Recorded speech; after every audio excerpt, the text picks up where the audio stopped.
Hello valued viewers, I hope you're all doing very well. Today we're in the F-16 and we're looking at using the GBU-24 Paveway 3. The Paveway 3 is a £2,000 laser guided bomb, similar to the GBU-10 £2,000 laser guided bomb, but this is a Paveway 3 whereas the other is a Paveway 2. This is newer.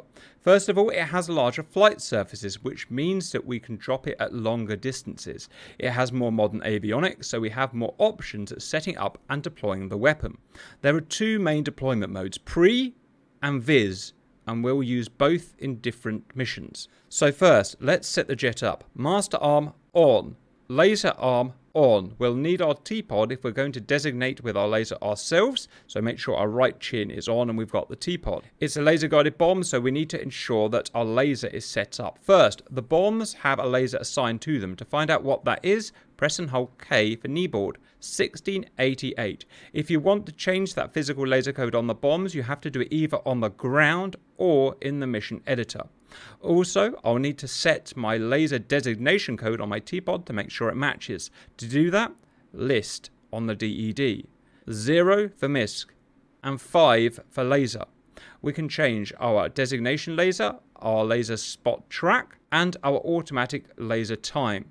The first thing I want to point out is using the automatic lasing feature of the laser on the T-pod is a really bad idea for GBU-24s. They just don't match very well together. So I would exclusively use manual lasing for this type of weapon. If we wanted to change the laser code on the T-pod, just type it in 1588, enter. But we don't want to, so 1688.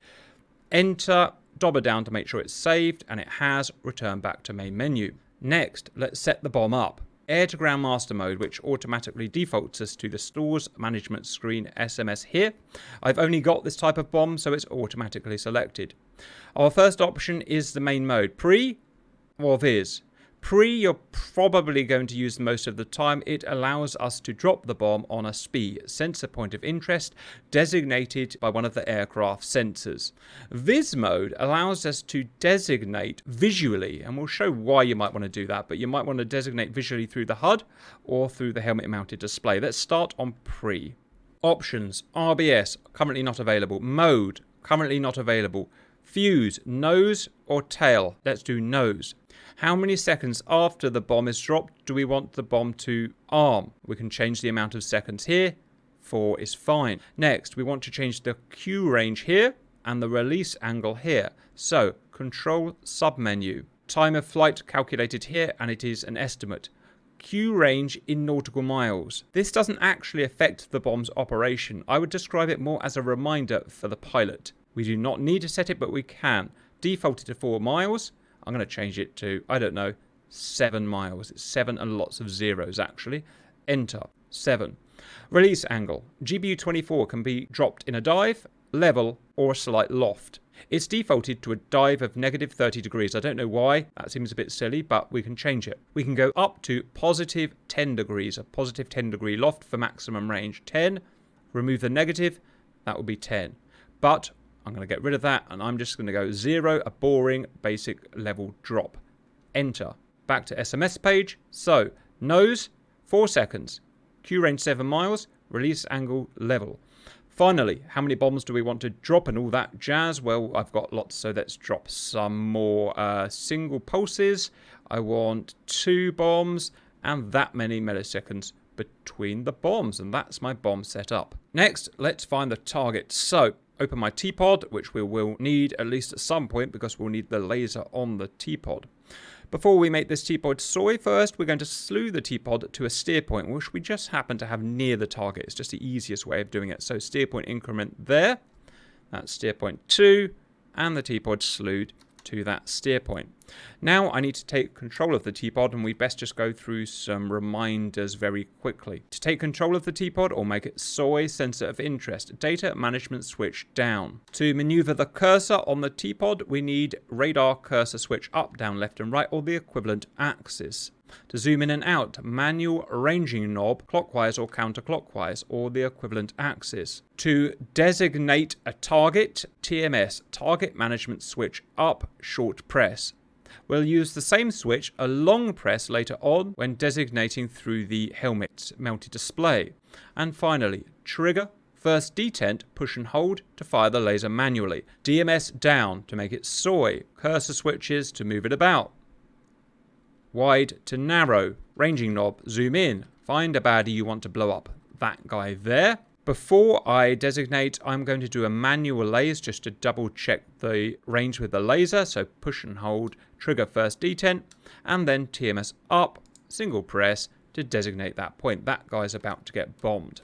Next, viewers, we move to the HUD, so let's set up and let's just maneuver ourselves a bit better. Symbology, most of it you probably know, but we'll go through it anyway. So the SPI, sense of point of interest, our target, designated when we press TMS up on the T-pod, shown by this square here, or the dot in the middle. Here, flight path marker or velocity vector shows the current direction our aircraft is flying. This line here, which will be vertical when we are wings level, is our azimuth steering line. Our job is to match the velocity vector at all times with the ASL until the bomb has dropped in terms of azimuth. We have this guy here, a dynamic launch zone. In terms of range, that's 20 miles there. Our current distance to target is shown by that chevron there. When the chevron reaches the top of this box here, we've reached the maximum distance that we can drop the bomb at. We also have a minimum distance down here, so we must drop the bomb somewhere within this zone here, and we will drop at the maximum range. You remember that Q range we set manually? That decides where this circle goes on the DLZ, and like I said, it's advisory. We have a timing cue on the ASL, this guy here. When we're closer to the maximum launch range, it will drop down. When it drops down the ASL and meets the velocity vector, that will time with when the chevron is meeting the max range of launch here, which is when the bomb will automatically drop. We also have our data block here showing that we're 13.4 nautical miles to the target. And finally, there are 40 seconds on current parameters until we reach the max range of drop, or when our bomb will drop. When the bomb is in flight, that will change to time of impact in seconds. We can also see that we're in pre-mode here. With that, let's go and drop the bomb. Unpause, line our velocity vector up with the azimuth steering line and the horizon line. There, 30 seconds to drop.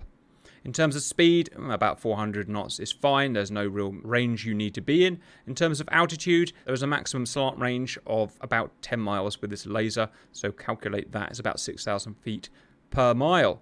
15 seconds to drop. Wait until the timing cue starts dropping down the azimuth steering line and press and hold weapon release, which I'm aware I forgot to show in the controls. Bomb is about to drop. Anticipation circle is fired. Bombs are dropped. Push and hold laser pretty much right away. So push and hold, trigger first detent, and you can see I'm lasing. The way GBU-24s drop, they drop a little bit differently from the older style Paveway 2s. Hence, I would suggest lasing pretty much right away, or getting your buddy to laze pretty much right away. You can see their big aerodynamic wings allow them to fly at a very good glide ratio, and that's where they get their long range from. Probably get about 15 miles with one of these bombs, I imagine. Right, I'm going to slow down a bit. I don't want to go too fast because I have limits on what angle my T-pod can fire the laser at, and I don't want to exceed those limits, so I'm going to stay at a moderate speed. Alrighty then. Not bad, huh?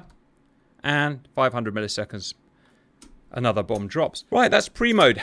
Let's have a look at VIS mode. Viewers, we've just been talking off camera and we've thought of a use for that advisory cue, the little circle on the DLZ. One reason it could be useful is if, for instance, the hostiles had a certain range of defense, let's say a 10-mile SAM system, and we wanted to stay out of that range, that could be a reason for setting that cue at 10 miles. It would be a way of displaying, right, we need to drop the bomb now, or it's going to be too late and we're going to get shot. VIS mode. So I'm going to set everything up this time as fast as I possibly can.